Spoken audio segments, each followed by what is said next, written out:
Bwana Yesu asifiwe mtazamaji, nikukaribishe tena katika chaneli yetu ya YouTube Chumba cha Siri. Tunamshukuru Mungu kwa ajili ya kutupa tena kibali siku ya leo kuwepo mahali hapa na Chumba cha Siri. Tumepata neema leo kuwa na mtumishi wa Mungu mahali hapa. Tunamshukuru Mungu kwa ajili ya zawadi ya leo ya neno ambaye ametuandalia. Yaani kuna kitu kizuri, ujiandae kwa ajili ya kufurahia. Amen. Usishie njiani, mwishoni hapo tutakuwa na maombi mazuri. Niukaribishe mtumishi Beatrice kwa ajili ya karibisha Roho Mtakatifu kwa sababu ni mwalimu wetu, kiongozi wetu. Tuanze naye. Amen. Amen. Tunakushukuru Mungu Baba, Bwana wetu Yesu Kristo, asante kwa ajili ya uaminifu wako mkubwa kwenye maisha yetu. Asante kwa ajili ya siku nzuri ambayo umetupa watoto wako na watumishi wako. Ni siku ambayo umeifanya kwa mkono wako, tunaishangilia na kuifurahia. Tunaendelea kushuka na kunyenyekea tukisi rehema zako zisituache. Asante kwa ajili ya yote ambayo utaendelea kuyafanya Chumba cha Siri siku ya leo. Tuna baraka nzuri sana. Tunaamini na hiki ulichokiandaa kwa ajili ya watoto wako na watumishi wako, ulimwengu mzima wanaenda kukipokea na kukifanyia kazi. Na wadumu katika kuliishi neno lako. Baba, asante kwa ajili ya nguvu yako. Neno lako kwetu sisi ni kila kitu. Tunatamani neno liendelee kudhihirika katika kila hatua za maisha yetu. Mkono wako na uso wako liendelee kutuongoza. Pokea sifa Mungu unayetupenda na kutuwazia mawazo ya wema. Katika jina la Yesu uliye Bwana na Mwokozi wetu. Ninaamini kabisa unaenda kuanza nasi na itakupendeza utamaliza pamoja nasi. Katika jina la Yesu tumeomba na kushukuru. Amen. Amina. Karibu sana watumishi. Karibu mgeni wetu leo. Nashukuru sana. Mungu akubariki kwa kufika. Amen. Katika chumba chetu cha siri. Amina. Nashukuru sana. Chumba cha siri kina mambo mengi. Kabisa. Ndio maana hata Yesu mwenyewe anasema nikitaka kuomba zama. Wow. Uende siri. Aidini. Chako Cha siri. Sio tu uingie kisha funga. Ufunge mlango. Wow. Amina. Kwa hiyo nimshukuru Mungu kwa kunipa kibali kwa mmoja ya watumishi ambao wanapigana kuitetea injili ya kweli. Amen. Amen. Ya Yesu Kristo. Ambayo inabeba maana ya msalaba. Amen. Maana maandiko amesema neno la msalaba kwa wapoteao ni upumbavu kwao. Lakini kwetu sisi ni nguvu iletayo nini? Uzima. Kwa hiyo kwa majina yangu naitwa Labani Filimon Nzelela. Namshukuru Mungu kipekee kwa kuwa hapa. Amen.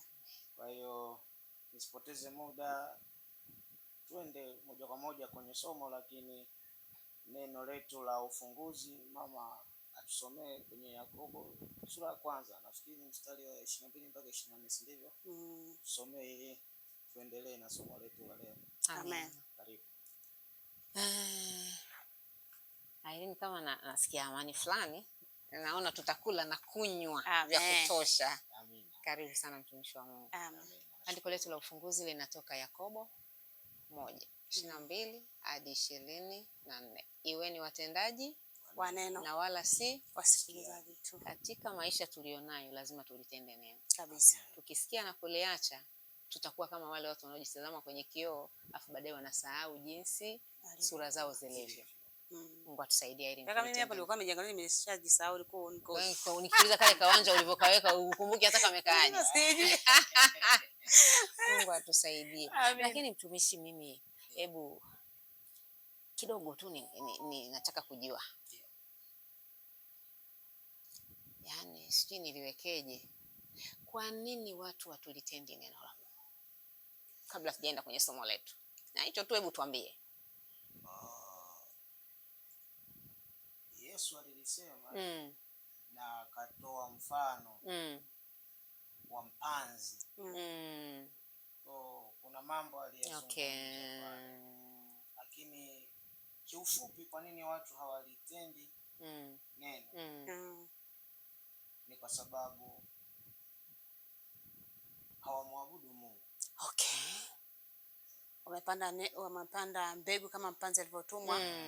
Akapanda mbegu zingine ziliondokea kwenye mwamba, kwenye miiba, njiani, na kwenye udongo mzuri. Hebu hapo rudia tena. Hawamwabudu Mungu. Wanamwabudu nani? Mbona makanisani tumejaa tuko, hebu nieleze vizuri hapo. Hapo sasa unakwenda na mimi. Kanisa la leo linataka mahitaji yao yakutane na Mungu, lakini sio wao wakutane na Mungu. Hakuna tena ile nidhamu ya kimungu, na ndio maana unaona watu wanajaa makanisani, lakini uovu Umejaa, unaongezeka. Kama ni uharifu unazidi, ni kwa sababu hatumwabudu Mungu. Sababu nakuta mahitaji anaenda kwa mganga yuko kanisani, ndio mlevi yuko kanisani, mwizi yuko kanisani, mchawi yuko kanisani, wote wapo. Wanakaribishwa, wanasema njoo kama ulivyo. Hapo kienda pale unabaki kama ulivyo. Unajua kanisa linatakiwa liwaambie watu njoo kama ulivyo. Ndio. Lakini usiendelee kuwa kama ulivyokuwa. But we don't care nowadays. Dress the way you feel. Yani vaa unavyojisikia, ishi maisha yako unayosikia, lakini angalau mfuko utune. Kwa sababu mfuko ukituna, tuna uwezo wa kujenga kanisa zuri, tuna uwezo wa kuweka TV ndani ya kanisa, tuna uwezo wa kuona vyombo vya muziki vizuri. Kwa sasa kanisa tunatafuta mtu tena ni kutafuta uzuri, yani kuweka vizuri mapambo ya kanisa, mapambo ya tunaabudu mwili. Tunaabudu mwili. Naposema mwili, simply mahitaji yetu. Kwa tumetoka kwenye msingi wa Mungu mwenyewe, wa kusudi la Mungu, tumeenda kwenye tunachokipenda. Lakini zilitabiriwa hizi nyakati. Okay. Kuna wakati nilikuwa najiuliza, Yesu, kanisa gani utakuja sasa kulinyakua? Unalikutaje? KKT au itakuwa Anglikana au Roman Catholic? Naona kama Full Gospel wanafunga vitambaa wanafaa vizuri. Wao. Lakini jibu kanisa ambalo Yesu atakuja kulichukua ni lile ambalo liko tayari kuishi na Yesu. Kwa maana anasema ambao wameyafua mavazi yao. Kwa hiyo hata leo tunaposema kwa habari ya msamaha, ndicho kitu cha pekee ambacho Mungu mwenyewe ndiye amekianzisha hiki. Na bila hiki hakuna mahali tunaweza tukaenda kabisa. Na ndio maana tunaangazia leo somo letu msamaha, katika kipengele cha ukishindwa kusamehe umeshindwa maisha. Hii inaungana kabisa na kwenye Yakobo sura ya kwanza mstari wa 22 mpaka 24. Inazungumza tuwe watendaji wa neno.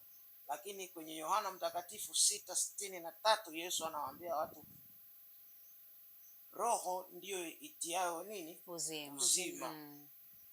Mwili bila roho haufai kitu. Na neno niliyowaambia ni uzima, tena ni roho. Umeona? Kwa hiyo Yakobo anatusisitiza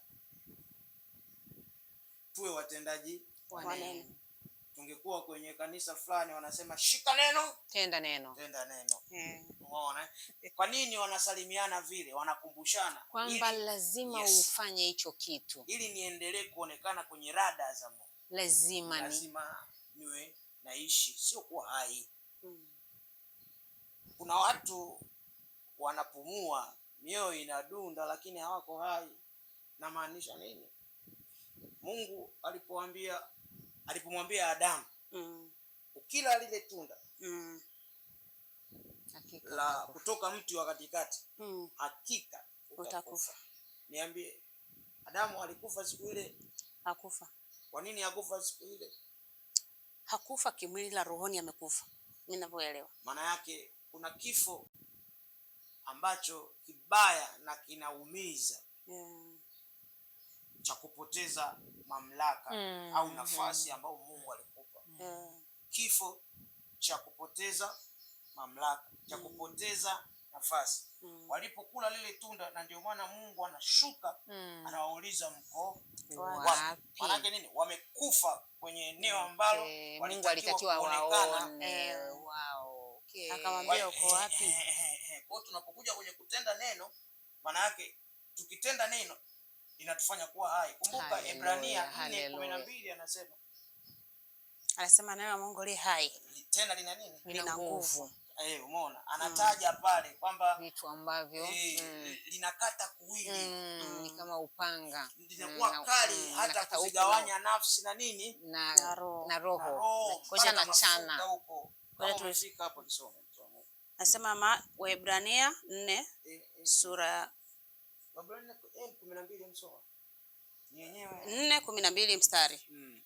Na Mungu anasema maana neno la Mungu li hai, tena lina nguvu, tena lina ukali kuliko upanga wao wote wakatao kuwili, tena la choma hata kuzigawanya nafsi na roho na viungo na mafuta yaliyomo ndani yake, tena lijepesi kuyatambua mawazo na makusudi ya moyo. Kipengele muhimu, lijepesi kuyatambua mawazo ya moyo. Sehemu fulani maandiko anasema, anazungumza ni kana kwamba tena hatukosi kuzitambua hila za Ibilisi. Hila ni mipango. Ona, hila ni mipango ambayo anakuwa ameipanga muovu kuhakikisha mpaka siku ya ufufuo na unyakuo inafika, pasiwe na mtu. Mungu amejisazia. Na ndio maana maandiko wanasema hatukosi kuzijua hila.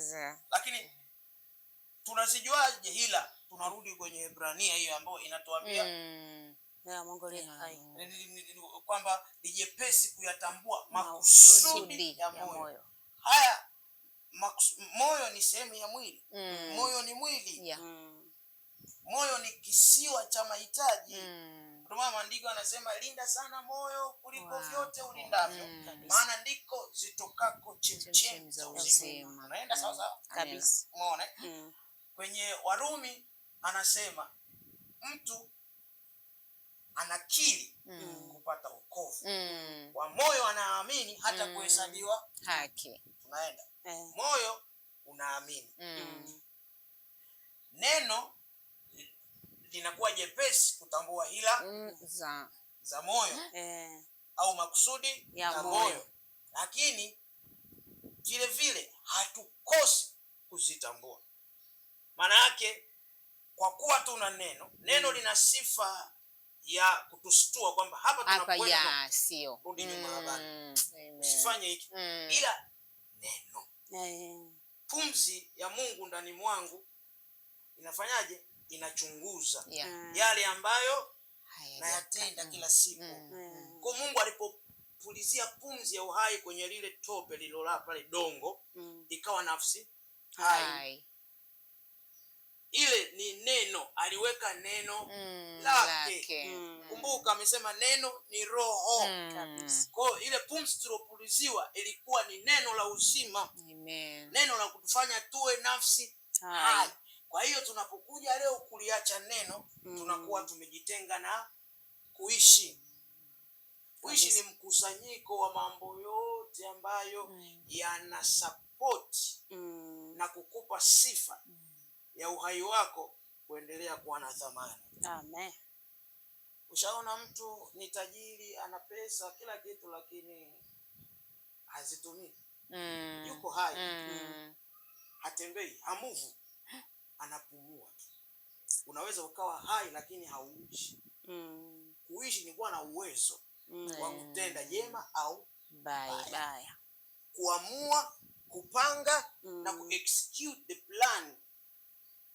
Kwa hiyo neno la msingi ambalo tunaanza nalo kwenye chumba cha siri lina siri kubwa kuliko vile tunavyoweza kutambua. Na linatuunganisha moja kwa moja kwenye somo letu la msamaha. Ndio. Ukishindwa kusamehe, umeshindwa maisha. Kwa nini umeshindwa maisha? Kwa sababu hauonekani tena kwenye ladha za Mungu. Mungu anakutafuta, ndio maana anasema Yesu alikuja kutafuta kilichopotea. Kwa nini kimepotea? Kwa sababu kule hakionekani. Kwa hiyo nafikiri hapo kujibu mtu wa Mungu. Umenijibu.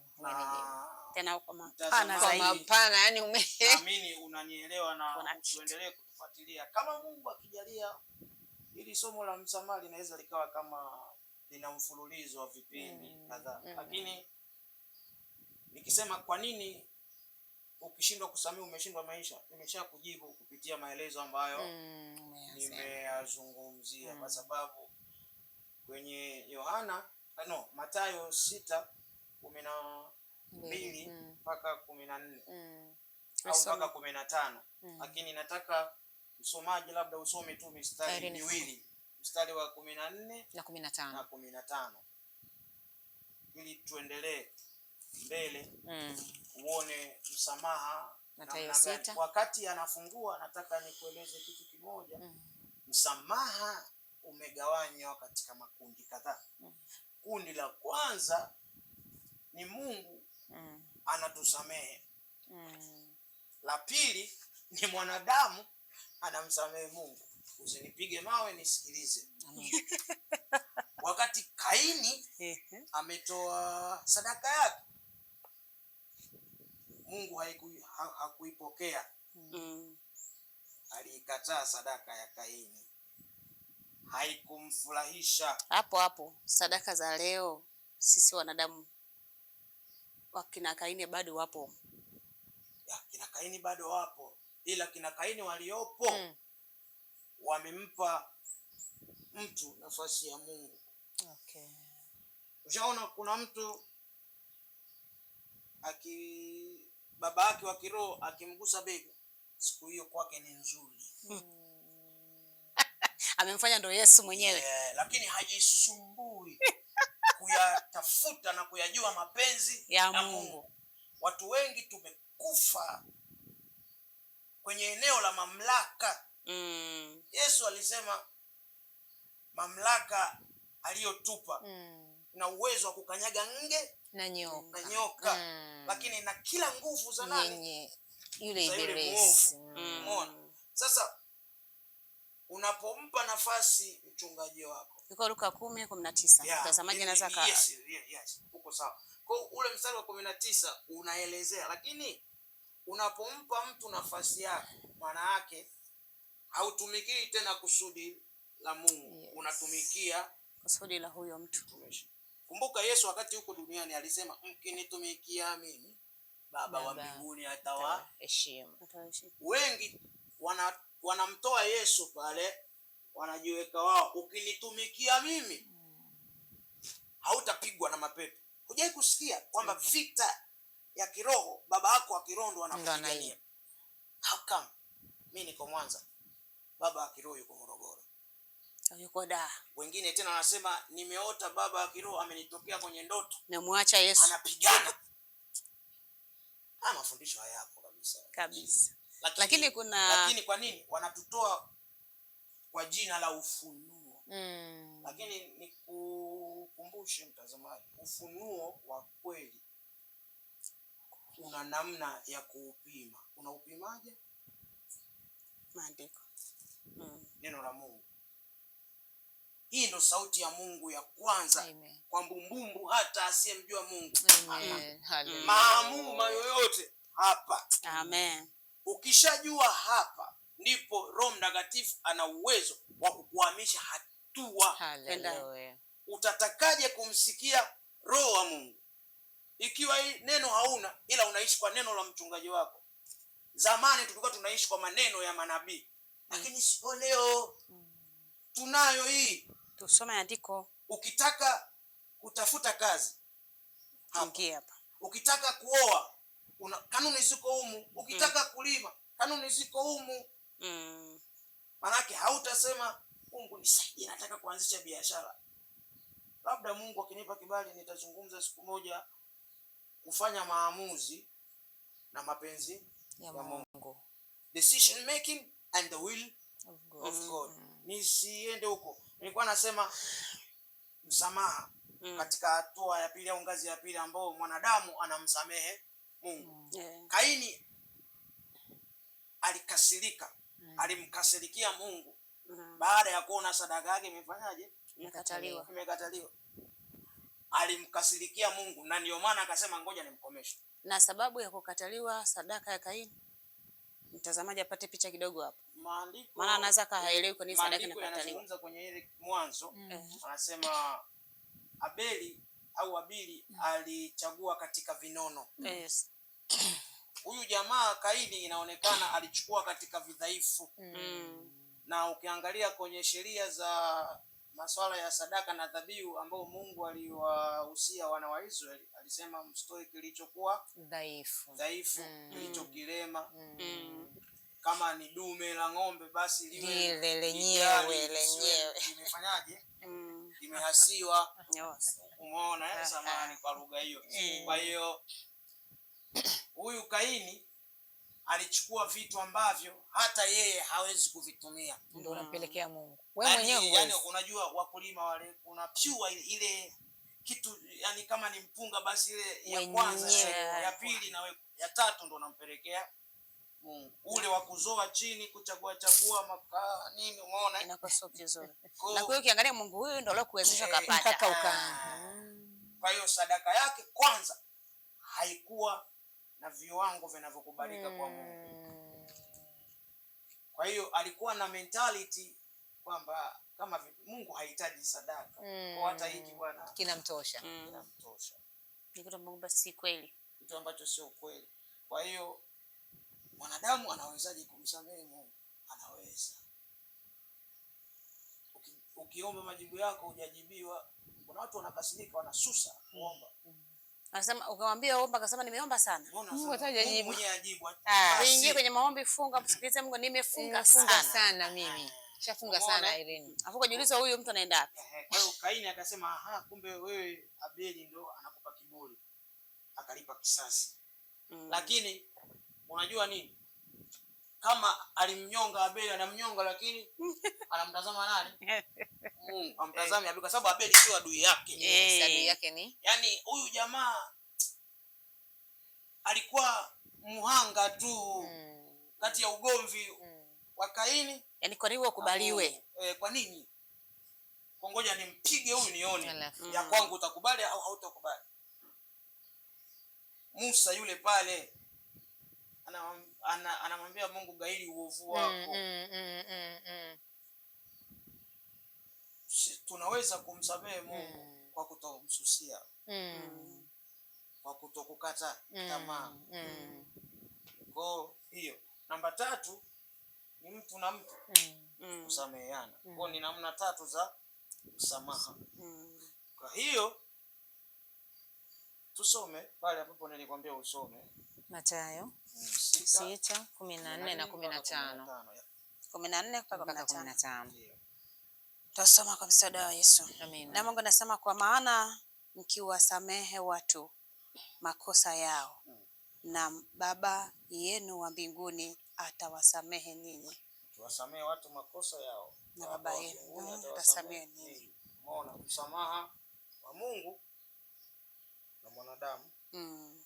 15 anasema bali msipowasamehe watu makosa yao, wala Baba yenu hatawasamehe ninyi makosa yenu. Umeona hapo inatajwa mtu na mtu wasameheane. Mungu na mtu. Umeona alafu hiyo ni namna ya kumfanya Mungu sasa kutazame kama sehemu yake. Alipotuumba sisi ni sura na mfano wake. Kwa anaponitazama mimi anajiona. Anapokutazama wewe anatamani ajione. Anapotazama mtu wa Mungu hapa anatamani ajione. Kwa sababu yeye ni roho. Anaishi ndani yetu. Na sisi ndio maana alituambia pale katika Wakorintho sura ya kwanza mstari wa Wakorintho wa kwanza sura ya 3 mstari wa 16. Anasema nyie ndiye hekalu la Mungu. Hekalu la Mungu. Tuwasomea. Msome mtazamaji. Korinto wa kwanza sura ya 3 mstari wa 16 tutasoma hadi wa 17. Ndio. Na Mungu linasema, hamjui ya kuwa nyinyi mmekuwa hekalo la Mungu na ya kuwa Roho wa Mungu anakaa ndani yenu? Ndio. Kama mtu akiliharibu hekalo la Mungu, Mungu atamharibu mtu huyo. Kwa maana hekalo la Mungu ni takatifu, ambalo ndilo nyinyi. Amen. Unaona namna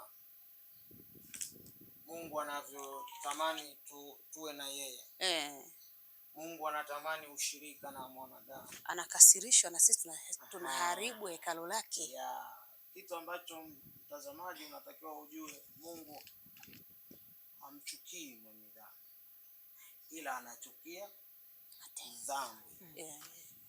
Kwa hiyo anaposema rudini kwangu, anataka tuishi kwa kanuni ambazo ameziweka yeye. Na ndio maana tunasema ukishindwa kusamehe umeshindwa maisha, kwa sababu ni moja ya agizo ambalo tumepewa tufanyaje?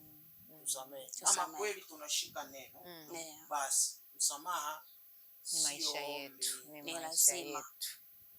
Msamaha, mpenzi mtazamaji, kwa kusoma kwangu sitatumia tafsiri ya wengine, lakini tafsiri yangu ambayo nimekuwa nikijifunza msamaha kwa miaka mingi, tangu 2009 nilipataga msukumo wa kufanya hii huduma ya msamaha. Na mpaka leo nimekuwa napata namna nyingi ya kuzungumza msamaha. Amen. Kwa hiyo msamaha ni kitendo cha kutomhesabia mtu makosa mara baada ya kukukosea. Full stop. Unaweza ukasema ni zawadi apatayo mkosa kutoka kwa mkosewa. Na naposema zawadi, unajua it's just a surprise. Yes. Ili kusamehewa, msamaha wa kweli hautakiwi mimi nisubiri aliyenikosea aje. Itakuwaje kama Yesu atarudi nikiwa namsubiria aje kuniomba msamaha? Na ndio maana tunaita ni zawadi. Hata Mungu anatukirimia rehema, anatukirimia masamaha ya makosa yetu. Kabla hujaenda, yeye tayari ukishatia nia tu, tayari vitu vimetiki. Tofauti na mwanadamu, ukienda mwaka fulani umefanyia hivi, mwaka jana hivi, sitasahau. Lakini uko nasema nimesamehe, uko nasema hutasahau. Kwa hiyo mtu yeyote ambaye anaweza kusamehe anaweza kuishi mahali popote. Na ndio maana nimesema ukishindwa kusamehe umeshindwa maisha, kwa sababu hakuna mahali hapa duniani, mahali popote ambapo utapapata hakuna maudhi. Labda kaburini. Nyamaza zako tu. Kaburini. Hata jirani yako sisimize kikukatiza hapo usikii. You don't care. Really? Umenyamaza zako. Kwa mahali pekee ambako hakuna makwazo na maudhi ni kaburini. Otherwise, vikwazo hivi tuvishindeje mtumishi? Nyumbani, kazini, vikwazo tuvishindaje? Maana yake unamaanisha makwazo sasa. Yaani ili tusiishi ndani ya makwazo ambayo yapo kila sehemu. Ndio tufanye nini tuweze kuvishinda? Okay. Nataka nikupeleke kwenye, nafikiri mithali. Kuna mithali inasema busara ya mtu huihailisha hasira yake. Nayo ni fahari yake kusamehe makosa. Kwa nitakuwa mwenyewe ujitengeneze nafsi yako mwenyewe, akili yako, moyo wako. Lakini pasipo busara neno yako, busara yako huyailisha hasira yako. Lakini maandiko yanasema iweni na hasira ila msitende dhambi. Jua lisizame ingali uchungu umo moyoni mwako. Ndio maana haturuhusiwi kulala na hasira. Yaani jitahidi angalau ukilala na hasira tayari wewe ni mfu. Na ngoja nikwambie kwa nini Mungu anajiita mimi ni Mungu wa wote wenye mwili. Kwa tafsiri halisi ni Mungu wa wote walio hai, wanaoishi. Mungu hadili na viporo. Mungu anachukia leftovers. Kama unanielewa hapo, weka dole hivi. Hapo umenifanya nikacheka mtumishi. Unanielewa hapo, una subscribe, una like na una share. Ngoja, kwa nini nasema Mungu hadili na viporo? Angalia alipoambia wana wa Israeli wakusanye mana. Aliwaambia wakusanye chakula cha lini? Na cha kesho kutwa? Na cha kesho? Na cha baadaye? No. Leo. Leo. Na mambo ya Mungu hayalali. Yakilala ni kiporo. Na Mungu hana mpango nacho. Hana mpango nacho. Kwa anataka kabla jua halijazama wewe uwe umemaliza. Hata kama hajaja unajifunza kusamehe. Kwa sababu kwa hiyo tunavishinda vikwazo kwa kuchagua kulitenda neno. Amen. Kwa sababu siwezi nikakwambia utavishinda vikwazo kwa kujifunza kusamehe. Unajifunzaje kusamehe kama neno hauna? Never. Sio rahisi. Amna. Ndio maana wanafunzi wakasema walipomuuliza ndugu yangu anikose mara ngapi? Akasema hata 7 mara 70. Akija anaomba mfanyaje? Msamehe. Sasa asipoomba ndio tunarudi hapa kutenda neno. Whether amekuja au hajaja. Forgive.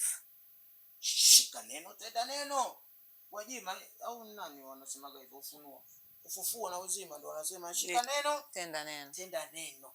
Kwa tunahitaji neno kufungua kila milango iliyofungwa. Kwa hiyo bila kusamehe ni hata kama ukiwa unanena kwa lugha siku 3 paka kampanda punda amepanda maziwa sisi na nini na watu wanagalagala mama. They speak in tongues but which tongue wanaongea ndimi ipi ikiwa wewe ni msengenyaji? Ndio maana unakuta wanaonena kwa lugha ndio wa kwanza wenye mapepo hivi. Kwa sababu gani? Wanatumiwa na roho ya giza. Sasa Mungu gani ambaye anaweza akamtumia mtu mwenye dhambi? Kuna wakati inakuwa ni emergency, not continuously. Punda alitumika mara kuzuia wazimu wa nani? Wa Balaamu. Kwa kuna mambo hapo unaangalia. Wewe kama unanena kwa lugha, ukiingia kwenye maombi ndio furaha yako, lakini hausamehe watu. Hayo maombi unayoomba ni unaitia nguvu kuzimu, wala sio ufalme wa Mungu. Kuna roho inayofurahia maisha yako ya ujinga au upumbavu, kwa sababu unachokifanya unakijua kwamba mimi sistahili hata kwenda mbele za Mungu. Sababu maandiko yamesema kabisa kama unaishi na ndugu yako na unataka kutoa sadaka, acha kabisa. Kamalize kwanza. Hii iko vile vile hata kwenye maombi. Ukisikia hauko sawa na mwenzako, maliza kwanza. Maliza. Kwa nini nasema hivyo? Kwa sababu mwili wako utachukuliwa na roho zingine. Utapewa tongue, hizo lugha ambazo wananena. Alafu ukisikiliza kwa makini, wengine wananena ni Kilatini tu. Lugha ambayo pia ni. Amina. Tunashukuru mtumishi kwa neno zuri. Unaendelea kutufungua masikio mtazamaji, naamini kuna kitu anakipata. Yaani kama akipati basi na yeye arudi, Mungu amtengeneze apate masikio kusikia vizuri. Mimi mpaka hapa yani sijui nimeshiba, sijui nimejaa, hata sielewi nisemeje. Lakini nina swali. Tunapofundishwa kusamehe, huwa tunaelewa na kufanyia kazi au tunachukulia poa? Manake leo kanisa limechukulia mambo mengi poa. Na je, tunapochukulia poa, athari zake huwa ni nini? Unaongea kidogo sana. Sijui kama mtangazaji mimi masikio hayajasikia vizuri. Yaani hili ni swali linanipa nani mpaka hata kushauti nalo nashinda. Nasema Tunapofundishwa juu ya msamaha, huwa tunaelewa na kufanyia kazi? Inahitaji neema sana, kwa sababu ingekuwa tunaelewa na kufanya kazi, hizi athari katika zisingekuwepo. Kwa hiyo tunahitaji Mungu atusaidie, tufungue haya masikio, lakini tunaweza tukasikia na tusielewe. Basi atufungue pia ufahamu, tuweze kuelewa tunachoambiwa na Mungu kupitia maandiko ama kupitia yule mtumishi ambaye Bwana amemwanointi kuja kutupa hilo darasa. Kama ambavyo leo mimi Irene, mimi na wewe leo yani tumepata kipya na mtazamaji amepata kipya. Amina. Tunamshukuru Mungu kwa ajili ya somo la leo. Muda umetuacha sana. Mtazamaji, somo ni nzuri sana sana, ni tamu sana, hatujafika hata robo tatu. Yani ni maombi yako utangulizi. Maombi ya mtazamaji, muombe mtumishi apate nafasi tena, tumwalike tena katika chumba cha siri aendelee na hili somo. Ninaamini kuna mahali tutavuka. Kuna vikwazo ambavyo vinaitwa na hii habari ya kutokusamehe. Vipo vimeathiri maisha yetu sana. Mtu amekufa kiroho, huwezi kuomba. Yaani ukiingia kwenye maombi unamtazama huyu ambaye amekujeruhi. Huendi popote. Uko Mungu nisamehe. Mungu tu. Yaani huendi popote. Mungu anakusubiria muombe hata rasi wako. Mungu anakusubiria muombe mchungaji wako. Mungu anakusubiria uombe hata wale wanafunzi. Mungu anakusubiria uombe taifa lako. Wewe uko tu umemngangania huyo mtu mmoja. Aileen, mimi naomba niulize swali. Amen. Aileen pamoja na mtumishi mtajua jinsi gani mtakavyolijibu. Watumishi wa Mungu leo au wachungaji wanaotulea leo. Yaani natafuta namna ya kuliweka hivyo mtaelewa. Yaani unaweza kukuta kuna maeneo, kuna vitu unaviona pale. Lakini huyo mtu ametembea navyo zaidi ya miaka 20 mpaka 30. Kila akija anakuambia neno hilo. Sasa wachungaji wanasaidiaje washirika eneo la msamaha? Na labda niseme kitu mtumishi au watumishi wa Mungu. Ngoja nakatiza kidogo pale. Wachungaji sio kwamba hawasaidii kondoo zao. Kwa sababu ameitwa mchungaji na maana hizo ni kondoo watakuwa wachungi. Ila kondoo ni wajeuri, wakiambiwa ukweli anaona ni heri aondoke kwenye hilo kanisa. Hataki kuishi kwenye ukweli, anataka kuishi kwenye kujificha. Ili kondoo wasipotee, ndipo mchungaji itabidi tu awalinde hivyo hivyo. Anajua kabisa huyu kondoo huyu ni mchafu. Huyu kondoo huyu ni mjeuri, anapiga wenzi. Huyu kondoo huyu ana 1 2 3. Ila sasa anapeleka hivyo hivyo, kwa sababu akimwambia huyu mjeuri ukweli, anasema nao usinizoee, kama ni kanisa siri tunaondoka zangu. Mwisho wa yote hapo nini kinafuata? Mchungaji hutaki kumwambia ukweli. Nini kinafuata kwa maisha ya huyo mtu? Umemtengenezea ndio mauti yenyewe sasa. Kwa sababu wewe ndio maana umeitwa mchungaji. Huyu ndio maana ameitwa kondoo. Mchungaji kumbe wewe unaweza kufanya chochote kile juu ya kondoo, kwa sababu ndio maana unachunga. Ila sasa kondoo wewe ukawa mjeuri, hata kama ukiwaambia, yani ndio nimejiandaa, hata kama unaona hii fibo hii hapa, anayetanduka ni mimi hapa na mjeuri, lakini utaki utaki. Kwa mwisho wa siku mauti itakukuta, kwa sababu utaki kuchungwa.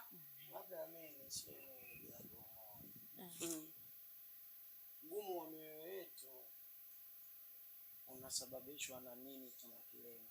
Okay. Mimi nakilenga nini napomhitaji Yesu kwa maisha yangu?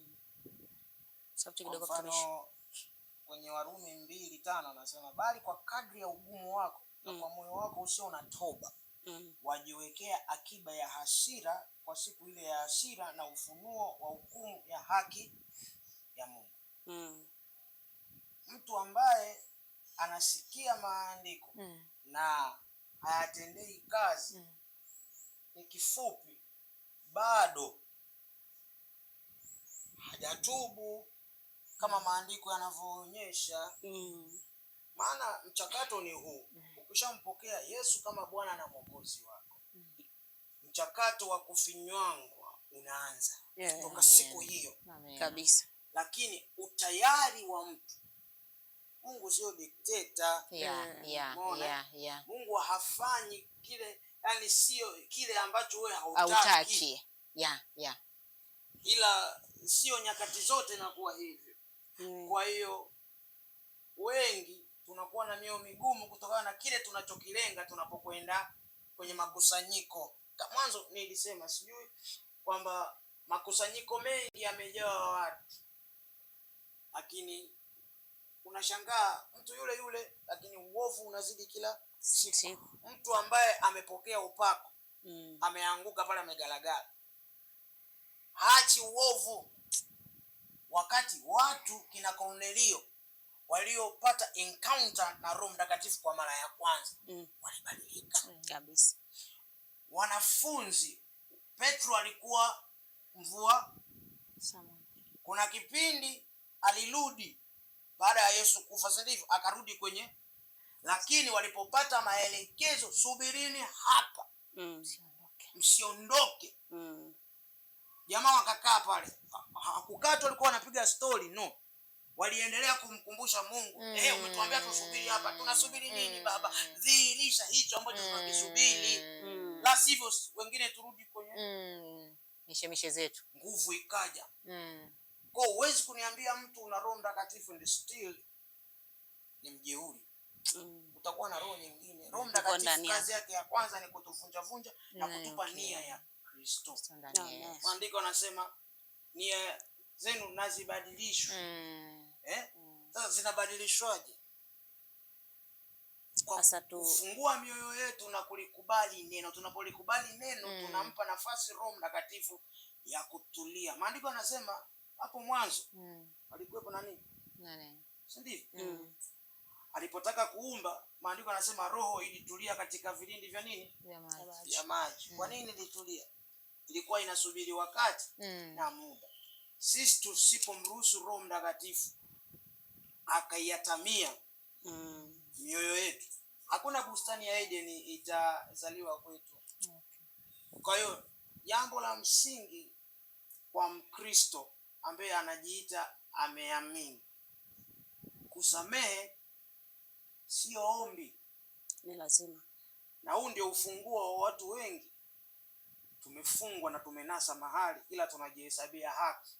Lakini Mungu akitupa kibali, tutaendelea taratibu. Mimi na watumishi wa Mungu hapa kwa mafuta na waheshimu kupita namna, tutaendelea kwa msaada wa Mungu kuvunja huu mkate.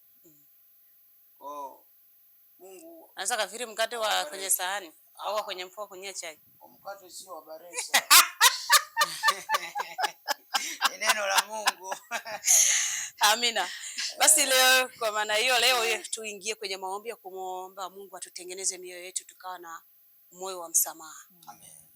Tasimamia maandiko mstari mmoja tu wa Korinto wa pili sura ya 7 mstari mmoja beni wa kwanza. Neno Mungu nasema, basi wapenzi wangu, kwa kuwa tuna ahadi hizo, na tujitakase nafsi zetu na uchafu wote wa mwili na roho, huku tukitimiza utakatifu katika kumcha Mungu. Kwa Mungu atutengeneze. Tusiishi maisha kuigaiga. Tusiishi maisha ya imani. Tumkumbuke yote yule Hana alikuwa naomba kwa kumaanisha, na mdomo alikuwa afanya nini? Unacheza. Alikuwa anaongea na Mungu wake roho hai. Lakini Wakristo wa leo tumekuwa tunaiga. Tunapiga mayowe, analia, unafikiri yuko rohoni. Yesu yuko hapa mdomoni. Ukimtafuta rohoni humuoni. Kwa sababu gani? Akitoka pale na mambo yake mengine. Amekariri maneno ya lugha. Amekariri lugha, ananena kwa lugha. Papa nguruwe nini? Vuanda baraba soksi bara. Hivyo. Mama ukiniangalia hivyo na hapo naona kama nitapata kitimoto leo. Nusu ya kitosha. Mnataka kumtoa kwenye uwepo wa mwingine. Hebu tuingie kuomba. Tuombe. Mtazamaji, tuingie kwenye maombi. Tumuombe Mungu atusaidie, atutengeneze kwa upya ili tuwe na moyo wa kusamehe. Tuombe. Baba, katika jina la Yesu Kristo Nazareti hai, tunakushukuru Mungu wetu, tunakushukuru sana Yesu Kristo kwa ajili ya somo la leo. Ni somo ambalo Mungu umetuambia sisi wanadamu, Yesu, tutengeneze kwa upya, tutengeneze mioyo yetu kwa upya, tutengeneze maisha yetu ya kiroho kwa upya, maana ndio faida pia katika maisha ya kimwili. Tumekuja mbele zako Yesu Kristo wa Nazareti lo hai, tukimimina mioyo yetu. Yesu, tunakuja mbele zako, tunatubu. Tunaomba rehema kwa ajili ya nafsi zetu. Tunaomba rehema kwa ajili ya mawazo yetu. Tunaomba rehema kwa ajili ya akili zetu. Tunaomba rehema Bwana. Tumenenda Mungu kinyume na maandiko yako. Utusamee Bwana, ututakase, utuoshe kwa damu yako takatifu Yesu Kristo wa Nazareti hai. Tuko tayari tufinyange kwa upya, mfinyange kijana huyu, mfinyange huyu binti, mfinyange huyu mama, mfinyange huyu baba, mfinyange huyu mtoto kwa upya Bwana. Katika jina la Yesu Kristo wa Nazareti hai. Baba, tuko tayari utengeneze kanisa letu kwa upya Bwana. Tengeneza kanisa kwa upya Yesu. Tuko tayari Mungu, tusaidie. Katika jina la Yesu Kristo wa Nazareti hai. Yesu, asante kwa sababu uko mahali hapa Bwana. Lakini leo hii wanadamu wanatembea na mizigo kutokusamehe. Amelemewa kiasi kwamba Yesu, huo mzigo umemletea magonjwa ndani yake. Huo mzigo wa kutokusamehe umemletea ugonjwa wa sukari, umemletea ugonjwa wa presha.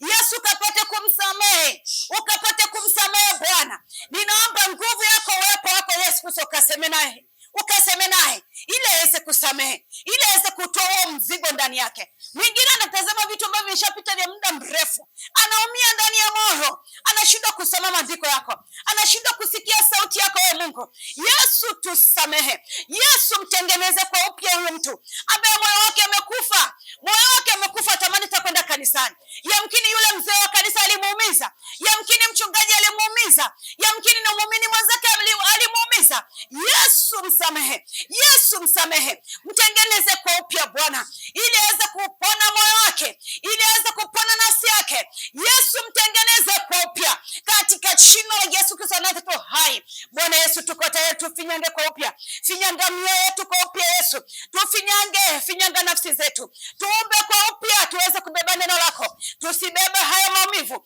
tusimbebe huyo mwanadamu, tusimbebe katika nafsi zetu, bali tubebe neno lako Bwana, tubebe agano lako Bwana, tutende sawa sana jinsi ulivyotuambia katika maandiko yako. Yesu, tuhurumie, vinywa vyetu viwe kukusifu wewe Bwana, sauti zetu ziimbe sifa nzuri mbele zako. Tusiimbe watu, tusiimbe maneno ya watu, tusilalamike, tusinungunike. Yesu, tuhurumie Bwana, katika jina la Yesu Kristo Nazareti hai. Yesu, asante kwa sababu uko mahali hapo Bwana, kwa sababu wewe ni Mungu mwenye nguvu. Tunakushukuru Yesu kwa sababu Mungu umetuchagua. Umesema simameni mahali hapa, watoto wangu wanapotea, kondoo wanapotea. Bwana Yesu, simama, tusaidie Bwana, kupitia hichi chumba cha siri. Rudisha watoto wako katika ile kanisa, rudisha watoto wako kwenye ile nafasi zao, rudisha wapone kwa upya Bwana, ni katika jina la Yesu Kristo Nazareti hai. Tuko tayari kukutumikia wewe Bwana. Endelea kusema na watoto wako kupitia sisi Yesu. Asante kwa sababu Mungu uko mahali hapo, nasikia. Roho Mtakatifu, wewe ni msaada. Nenda kwa kila mmoja, ukapate kumwelewesha, ukapate kumwongoza, ukapate kumfundisha jinsi ya kuomba, kusamehe. Mfundishe Yesu, mfundishe. Peke yake hawezi Yesu. Ni katika jina la Yesu Kristo Nazareti hai. Yesu, tunaamini hakika uko mahali hapa. Tunaamini Yesu unasikia maombi. Tunaamini yupo ambaye umemponya, hata baki kwenye maumivu tena, hata baki kushikilia kutokusamehe. Yesu, ninaamini Mungu kuanzia sasa ameachilia. Ninaamini Yesu Kristo, andiko lako liko ndani yake sasa, katika jina la Yesu Kristo Nazareti hai. Tunaomba Yesu tukiamini. Amen. Amina. Mbarikiwe. Asante sana.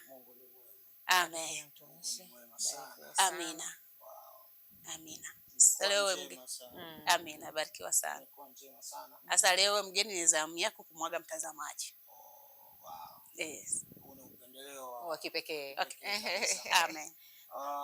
Mpendwa mtazamaji, nikushukuru kwa kuwa pamoja nasi. Amen. Kwa siku ya leo, lakini pia ninaamini sio mwisho wa kuendelea kutufuatilia. Amen. Kwa kuwa muda hauruhusu, ninaomba nikuage kwa niaba ya timu ya chumba cha siri, sisi ambao tuko mbele ya kamera na nyuma ya kamera yuko mtu wa Mungu pia ambaye anafanya kazi hii.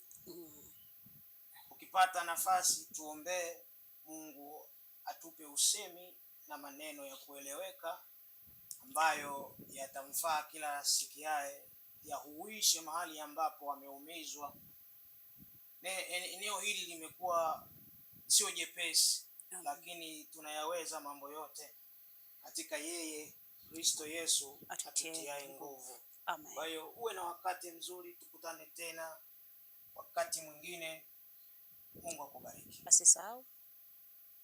Usisahau kusubscribe, like, share, na wakati mwingine tungependa kujua mawazo yako. Comment pale. Amen. Karibu. Amina. Asante sana. Barikiwe. Mungu awabariki sana. Siku ya leo imekuwa yenye baraka sana sana. Wow. Mungu awabariki, awape afya njema. Amen. Amen.